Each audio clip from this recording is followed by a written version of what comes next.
Oyez, oyez, oyez. The Honorable Podcast on Masonic Law is now in session. Welcome to the podcast on Masonic Law, where we hope to build curiosity and desire to better understand our regulations. Oyez, oyez, oyez, oyez.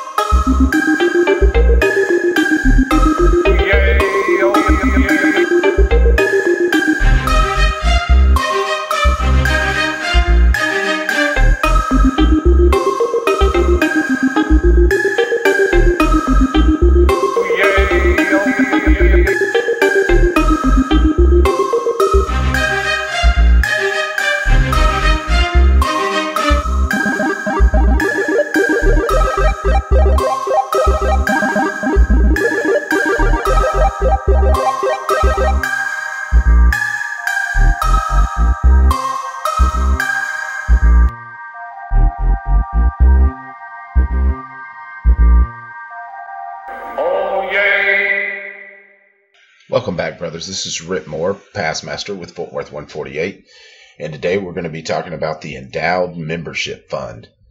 Before we get into that, though, I just want to remind everybody that I'm not an authority on this Grand Lodge law. Just find it interesting and want to share it with you.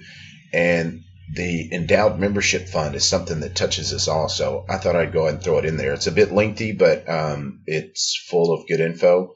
And if you haven't read these articles out of your law book, I can't recommend it enough. It's full of legalese, and it's one of those ones you got to read a few times. So we're going to be going over Article 163B, 163E, and Article 318. So let's get cracking, because what I'm going to do today is just read these word for word out of the law book. No interpretation on my part. It's lengthy enough. So let's get going. So Article 163B, the Endowed Membership Fund. The Endowed Membership Fund shall consist of all monies received by the Grand Lodge for the purpose of purchasing endowed memberships in Texas lodges as provided in Article 318A of these laws. And all such funds, along with the income therefrom, shall be kept in a special and separate account entitled the Endowed Membership Fund, unless specifically authorized by a 2/3 majority vote of this Grand Lodge. No part of the principal amount of the Endowed Membership Fund shall be used for any purpose except investment and reinvestment, and only then after due notice shall be given to the lodges and members by resolution as provided in Article 172 of these laws. All income earned from investment of the fund, less any administrative fee provided by these laws, shall be annually distributed to the lodges in accordance with the provisions of Article 318A of these laws. And such administration fee shall be placed at least annually in the general fund for the operation of this Grand Lodge and its programs through the regular budgetary procedures as recommended by the Grand Lodge trustees and the Finance Committee for the approval of this Grand Lodge. Article 163E, Owner and Management of the Endowed Membership Fund. The Endowed Membership Fund is owned by the subordinate lodges by whom contributions have been made. Under the provision of Article 318 of the laws of the Grand Lodge of Texas, the percentage ownership of such a subordinate lodge is based upon the dollar amount of its contributions to the Endowed Membership Fund. The Grand Lodge of Texas, in annual communication, has authorized and directed the trustees of the Grand Lodge of Texas, on behalf of its subordinate lodges, to create one or more trusts and related entities to hold legal title to the assets of the Endowed Membership Fund. In order to protect these assets from the claim of future creditors of the lodges, the EMF Trust, the Endowed Membership Fund Trust, shall be created by the Grand Lodge of Texas trustees under and in accordance with the trust laws as they exist from time to time of Delaware or other states where their laws allow the Grand Lodge of Texas, on behalf of its subordinate lodges, to keep significant control over the management of the EMF assets. Texas has no comparable laws for this purpose. Under the EMF Trust and its related entities, the trustees of the Grand Lodge of Texas will retain on behalf of the subordinate lodges all investment power over the EMF assets. Distributions to subordinate lodges from the EMF Trust are fixed under Grand Lodge law. The trustees of the Grand Lodge of Texas will have the power to change in its sole discretion the corporate trustee of the EMF Trust. Although the subordinate lodges will no longer directly own the EMF assets after the EMF Trust is funded, the subordinate lodges for whom the EMF contributions have been made will be the sole beneficiaries of the EMF Trust, and no other person or entity may benefit from the EMF Trust at any time, except as required by applicable state law upon the creation of the EMF Trust. There will be no other change in the administration of the Endowed Membership Fund as provided by Article 318 and 163B of the laws of the Grand Lodge of Texas. Article 318A, Endowed Membership. Section 1. Any member in good standing in a lodge of this grand jurisdiction whose dues are paid to date may purchase an endowed membership for the benefit of such lodge, hereafter referred to as the Endowed Lodge, and thereby relieve from the further payment of dues in the Endowed Lodge, effective as of the date such purchase is made. The Secretary of the Endowed Lodge shall issue annually a regular dues card to the member holding the endowed membership certificate. At the same time, other dues cards of the lodge are issued. Section 2A. The purchase price for an endowed membership shall be fixed annually by the Endowed Lodge, as may be determined by a majority vote of the members present, provided that such purchase price shall be a multiple of $100, 100 being the par value of an endowment unit, and shall be not less than 500, 5 endowment units. The vote to fix the purchase price for an endowed membership shall be had at the time provided by Article 292, and any changes in the purchase price shall be effective June 24th. Section 2B. A deceased Master Mason may be honored in a Texas lodge with the purchase of an endowment in his name at the rate of $500, or at the current lowest rate of the Grand Lodge Endowment Program. Section 2C. A 50-plus year Mason or a life member may purchase an endowment for himself or be honored with the purchase price of an endowment in his name at the rate of $500 or at the current lowest rate of the Grand Lodge Endowment Program. The increase of an endowed membership purchase price shall not void or adversely affect any previously agreed upon installment purchase plans established under Article 318A. An endowed member who wishes to support his lodge by adding to what he has previously paid for his endowment may do so in units of 100 or multiples. Section 3. The purchase price collected by an endowed lodge for endowed membership shall be transmitted to the Grand Secretary so as to be received by him on or before the next succeeding June 23rd in order to qualify for an income distribution under paragraph 4 hereof. Funds received by an endowed lodge for the purchase of an endowed membership may be invested by the endowed lodge in an insured interest-bearing account in a reputable financial institution, and all such funds, except as provided under paragraph 7 hereof, shall be transmitted to the Grand Secretary no later than the next succeeding June 23rd. The Grand Lodge shall cause all monies received by his office for the purchase of endowed membership to be promptly deposited into the endowed membership fund, and shall provide a monthly summary of such deposits to the Grand Lodge trustees and to the Committee on Investments. Section 4A. The endowed membership fund shall be invested and reinvested from time to time under the supervision of the Grand Lodge trustees.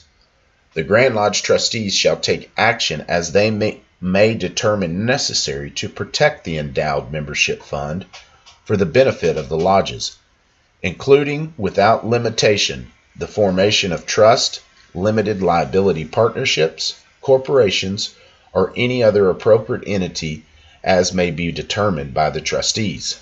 Section 4B. For accounting and investment purposes, the endowed membership fund shall be composed of endowed units with an initial value of $100. The net asset value of an endowed unit may vary from one investment period to the next. For the purpose of computing the net asset value of an endowment unit, interest and dividends received, any net realized capital gain or loss, and the distributions required by this article, the investment period shall begin July 1st and end the following June 30th. All endowment units shall be credited and allocated to the endowed lodges. Section 4C. Annually, no later than the first day of August, endowed lodges shall receive a distribution from the endowed membership fund computed as follows. Section 4C1. The value of the units shall be valued each year at their full market value. As distribution of 5% of value of these units shall be made to the respective lodges, provided the distribution does not reduce the value after the distribution below $100. Section 4C2. In any year where the distribution of 5% of the unit value would reduce the unit value below $100, the distribution will be reduced to 3% of the market value of the unit. A minimum distribution of 3% will be made to the lodges each year regardless of the value of the units. Section 4C3. The units will be valued at full market value of the underlying securities held by the investment fund. Purchase of new units by the new participants in the program will be at the respective price of the current market value. The minimum units to participate in the program will continue to be 5 units, purchased at their current market value. No distribution shall be paid for any endowed membership unit until August 1st, or the second calendar year after such endowed membership unit is received by the Grand Secretary. Section 4D. An administrative fee not to exceed 5% of the annual distribution paid to the endowed lodges may be deducted from the distribution before payment is made to the endowed lodges. Section 5. The Grand Secretary shall issue to the member in whose name an endowment has been created for the benefit of an endowed lodge an endowed membership certificate under the seal of the Grand Lodge, signed by the Grand Master and attested by the Grand Secretary. Replacement or duplicate certificates may be obtained from the Grand Secretary by the endowed member, a family member of a deceased endowed member, or the endowed lodge upon payment of the current fee established by the Grand Lodge trustees. Endowed memberships are not transferable with lodge membership and remain to benefit the endowed lodge where such members are purchased. Endowed membership purchased by members and endowed memberships purchased in any part in honor or memory of a member, or endowed membership purchased in any part by a lodge, organization, individual, or group of individuals in the name of a member or former member, and the endowed memberships of deceased members cannot be transferred to any lodge except as provided for consolidation or demise lodges. Consolidated lodges. Within 12 months after the date of consolidation of 2 or more lodges, an endowed member whose endowed membership was not purchased in the surviving lodge may, if he affiliates with another lodge of this grand jurisdiction, at the time of the affiliation, transfer the endowed membership to the lodge with which he affiliates, provided the lodge did not purchase the endowed membership. The transfer of the endowed membership shall be effective as of the fiscal year end of the endowed membership fund following receipt by the Grand Secretary of the request to transfer the endowed membership. Demise lodges. After the dissolution or demise of an endowed lodge, the holder of an endowment membership certificate therein, if he affiliates with another lodge of this grand jurisdiction, may transfer the endowed membership of the lodge with which he affiliates. If the holder of an endowed membership affiliates with another lodge of this grand jurisdiction within 12 months after the dissolution or demise of the endowed lodge, any interest accruing from the endowed membership fund for that endowed membership shall transfer to the credit of the lodge with which he affiliates. If the holder of such an endowed membership fails to affiliate with another lodge of this grand jurisdiction within 12 months after the dissolution or demise of the endowed lodge, any interest accruing from the endowed membership fund from the date of the dissolution or demise of the endowed lodge to the date of the transfer of an endowed membership shall be added to the principal of the Grand Lodge Endowed Membership Fund until the date the holder of the endowed membership affiliates with another lodge of this grand jurisdiction, from which time the interest will accrue to the benefit of the lodge with which the holder of the endowed member affiliated. Lodges are prohibited from donating or selling endowed memberships in any other manner than as provided in this article, except lodges may establish special accounts for the purpose of assisting and encouraging those members who wish to purchase endowed memberships on an installment plan by making regular, systematic, and regulated contributions to such account for the purpose of accumulating the necessary fee to purchase an endowed membership. After the required fee has accumulated in the special account, the lodge shall transmit such fee to the Grand Secretary as provided in this article. The plan for such special account must be approved by a favorable vote of the lodge and must conform to those rules and requirements listed on Form Number 76B of the laws of this Grand Lodge. The funds in such special account shall be deposited in an insured interest-bearing account in a reputable financial institution until such time as the funds are transmitted to the Grand Secretary. Section 8. Holders of endowed membership certificates are subject to all of the provisions of the Constitution and laws of the Grand Lodge of Texas, and loss of membership due to suspension or expulsion may automatically terminate such endowed membership certificate and may cause such holder to forfeit his endowed membership and any future claim to fees paid or the revenues earned from such endowed membership. The lodge which held the endowed membership at the time of forfeiture, as provided herein, shall continue to receive the revenues earned from such endowed membership fund. Section 9.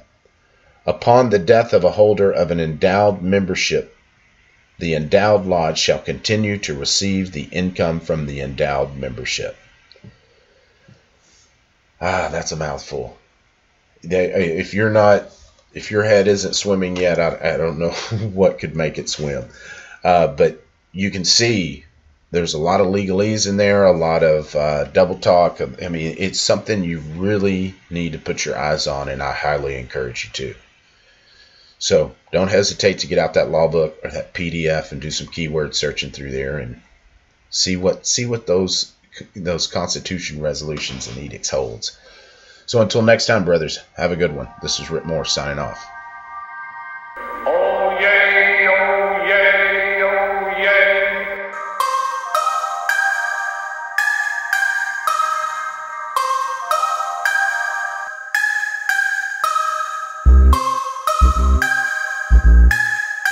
Oyez, oyez, oyez, oyez.